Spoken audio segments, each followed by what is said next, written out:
Hey YouTube, Babblerab, and this is my Perdition deck, the more or less the same deck that you guys saw during some of the card fight videos that I've posted.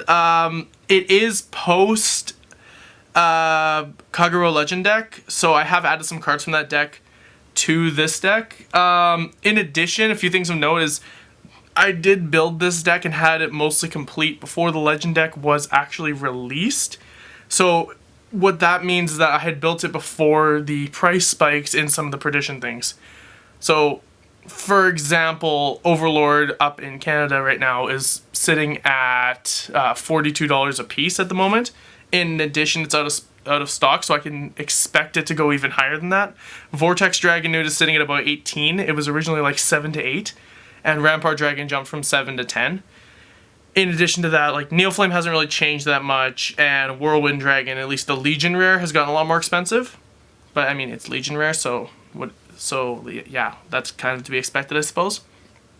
So with that in mind, I would say, unless you guys have the money to be able to construct this full deck, it may or may not be a good investment to try to build this deck if you don't have a big budget, because it's not a cheap deck anymore. And that is about it, so I'm gonna go and show you guys the deck. Okay, so the starter, which I've pretty much been running ever since I've built this deck, is Red Pulse Draco Kid. Reason being is that he's a grade 3 searcher, and this deck can also unflip damage very easily, so I don't really care too much if I end up having to invest the damage to check top 5 for grade 3, and this guy has fixed some hands in the past as well. Another one of the potential cards that I was debating on playing was Lizard Hero Undu. The only thing I didn't really like about him was the fact that I had to be a GB1, which meant that if I never actually hit a grade 3, he's just sitting there not doing anything, versus this guy, I'm able to search for grade 3 to fix dead hands. I hope that makes sense. So trigger lineup is 4 heals. I'm pretty certain everybody runs 4 heals. Anyway, this is obviously not the Perdition heal. I do have 3 of them. I need to get 1 more if I want to run it, but I kind of just like the artwork of Mother Orb Dragon more. 2, 5, 8 crits. I'm not sure what's up with my crit lineup on this deck, honestly. It's weird because it should just be ideally 4 and 4, but for some reason I'm playing 3, 3, and 2, and I think that has something to do with the fact that I don't have a playset of both these. Or maybe I just don't have a playset of one of these, and I decided I wanted to play, if I was going to play 8 crits, I'd play 4 and 4, but yeah. Otherwise, pretty irrelevant. And of course, I think every single Kagero deck that's playing draw triggers should be playing this guy, Gatling Claw Dragon. The ability to snipe your opponent's starter is absolutely invaluable, and this guy is utterly amazing in what he does. So, moving on to the grade 1s. Something of note about the grade 1 lineup is the way this deck plays, you don't really need to worry about having a Perdition Vanguard right up until you hit grade 2, just simply because there's not that many effects at grade 1 that you really care too much about. I don't play 10k attackers, and from my limited knowledge, actually not limited, from my knowledge of Perditions, I don't believe there's too many stuff that rely on grade or rely on a Perdition specific Vanguard. I think Anna does it. Goes and checks Anna. Yeah, Anna does it, but you don't really care because she's more of a mid-game card. Since you're going to be using damage in the early game, you're probably just going to be focusing on getting damage so you can get your effects off. So yeah, I don't really worry about having Perdition names for grade 1 because it's not really too big of a deal. This guy I do play over the Unflipper because now he's searchable because he's a Flame Dragon. I made a slight dum-dum, which is primarily in forgetting the fact that Protect Orb Dragon is actually also a Flame Dragon. So I'm now going to give you the real reason why I don't play this, or why I play this guy instead of Protect Orb Dragon. 1, he's got Perdition in his name, which is utterly more or less irrelevant. But 2, not Mother Orb Dragon, because Mother Orb Dragon is the freaking heal trigger right here. Protect Orb Dragon is currently not in stock right now, and it's also sitting at $20. So I got 1, but I need to get a full playset. So yeah, so as it currently stands, I'm just going to be playing Rampart Dragon until I can finish up the playset of Mother Orb Dragon. So yeah, I will probably definitely... Mother Orb Dragon? Why do you keep calling Mother Orb Dragon? It's called Protect the Orb Dragon. Protect Orb Dragon. English. Babblerab, English. So yeah, he's searchable, which is good. But otherwise, I'd probably be playing Protect Orb Dragon if I had a full playset. So that's the real reason. After hearing myself saying words and then thinking to myself, I wonder if Protect Orb Dragon is a flame dragon. It is actually a flame dragon. So yeah, the real reason why I'm playing this guy, I've already said that before. So yeah, I'm going to go back to the deck profile now, guys. Peace. 4 copies of Rampart Dragon. He's pretty much a standard perfect card. But the important thing is that combo with this bad boy right here, this bad boy right here basically can search him if he happens to be within the top 5 cards of your deck, which is absolutely amazing. So yeah, tripping over words here, but that's not important. 3 copies of Gojo, more hand fixing if you end up drawing too many triggers off your redraw or something. He can just pitch a trigger. Also sets up for Legion. And yeah, fixes hands. Similar to this guy, except he's free. Sort of, not really. 2 copies, this is the new stuff. 2 copies of Tar. I don't know why I really play him. He gives the power boost and you check the top 5 for grade 3s, but sometimes that screwed me over because I've had like a beautiful stack of triggers sitting on the top of the deck and I didn't know it. And then when you check the top 5 of your cards and you see like 3 crit triggers in a row when you have like Overlord as your Vanguard, you're just sitting there and you're just slowly crying on the inside and you're realizing that you could have swung for like 35 4 crit. Yeah, actually, without boost. And then you just kind of cry on the inside. But, you know, the 4K power boost is nice because it does power up your rear guards, and if you do end up hitting like a grade 3, it does thin your deck out, and you can, yeah, thin your deck out. English. This guy is absolutely incredible. I'm currently testing him over Anna, and there's bonuses to each. Anna can set up a... Actually, let me just pull Anna out from the sidelines. For everyone who doesn't know what Anna is, that's Anna right there. She Soul Blasts a Perdition when you have a Perdition. If there's no rear guards in the same column as her, she'll unflip 2 damage. But you need Perdition Vanguard, which I already said. So she's good because she can unflip your damage before you start attacking, but he's good in his own way because comboed with Overlord the Great, where are you? Comboed with Overlord the Great, this guy can unflip up to 4 damage. Up to 4 damage, yeah. Up to 4 damage in a turn, which basically can mean, oh, that's cute. I've got, English. You can basically say, oh, that's cute. I've got all my damage face down, but now I've got all it face up. So there are bonuses to each. If you need to activate effects before the battle phase, Anna's good. If you don't really give a shit, then Conroe's good. And like I said, I'm currently testing 4 of him. It may actually end up going 2 and 2, but I'm so far really enjoying him in the deck. And that's all the grade 1s.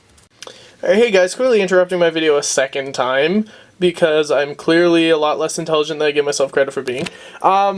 When I was explaining what the heck Lizard General Conroe did, I pretty much didn't explain what he did. So I'm going to go through his effects real quick. The first one is, when he's called to rearguard, you can reveal a grade 3 from your hand, and then search your deck for something with Overlord in its name. Now the targets in this deck are... Overlord, the Perdition, Emperor Dragon, Dragonic Overlord the Great, and Dragonic Overlord the Legend. So he can search that, which is kind of why when I was looking at the deck I was debating on whether or not I would even keep Vortex Dragon in the deck, because as long as you have Lizard General Conroe, you can pretty much cycle through any grade 3 that you actually need. Oh, in addition, you do have discard a card at the end, which helps set up the Legion play. And then his second effect is you sack him, and then pick your Vanguard with Overlord in its name, and then when it attacks, you countercharge 2. So, yeah, now I'm going to go back to the deck profile piece. Yeah, grade 2s.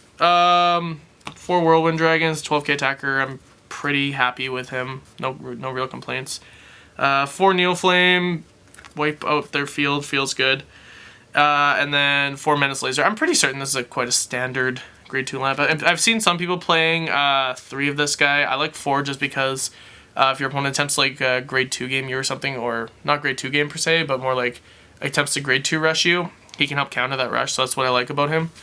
And then Whirlwinds for large columns. Excuse me. And Neoflame is for clearing fields, and because it's Neoflame.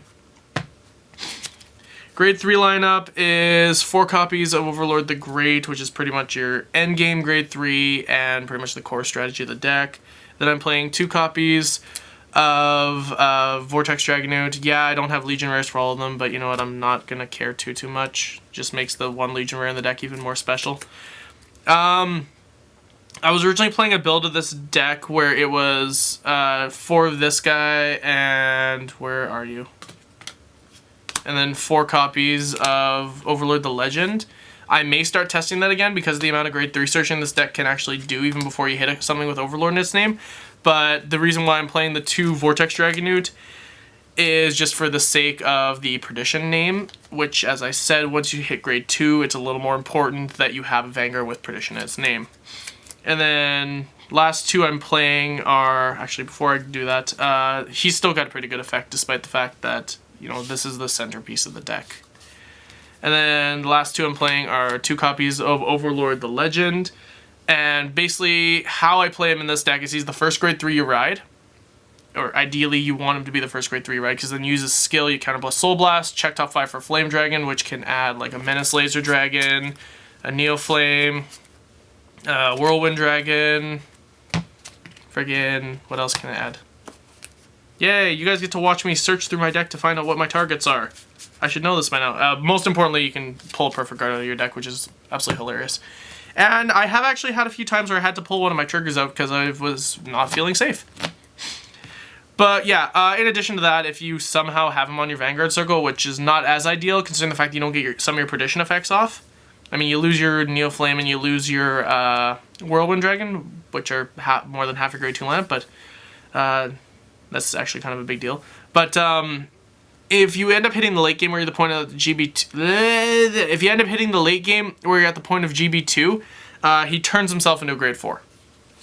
I've never used this skill. Yeah, and then you can pitch 3 and restand him, which is kind of good. Is it once per turn thing? Yes, once per turn thing. Yeah, I've never used that skill, so that's why I was reading it. So yeah, that's everything in the main deck. I'm going to move on to the Stride deck, or the G-Zone, whatever you want to call it. This is actually a lot more complete than it was before. I'm playing 2 copies of Mustafa because he's a good first Stride, and everything else requires something in your G-Zone face up.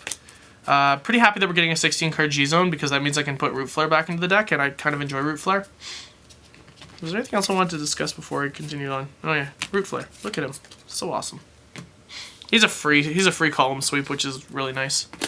2 copies of the Ace. Yeah, I was waiting for the Legend deck before this guy came out, or for this guy to come out. Funny part is I thought I'd be wanting to play 4 of him. I'm pretty content with 2. Which is mainly due to this fucker right here. Nouvelle Vague Express. He is freaking amazing because your opponents have 5 damage. They don't get any trigger effects. And when he attacks, it's like when he attacks, your opponent can't Perfect Guard if you pay the cost, which is stupid in late game. Absolutely lovely. So yeah, that's kind of why I'm liking him more than I'm liking Draconic Overlord the Ace right now, which is, I don't know, I think it's pretty obvious, but I could be wrong. And then, like I said, when the G-Zone expands, I'm going to be probably putting Root Flare and maybe a Blizz and some G-Guardians in the deck. But yeah, that is my entire Perdition deck. If you have any questions or comments, leave them in the comment section below. If you have any suggestions about what I should adjust in the deck, feel free to leave it there as well. And yeah, I'm Babblerab, and I'm going to talk to you guys later. Woo! Kagero.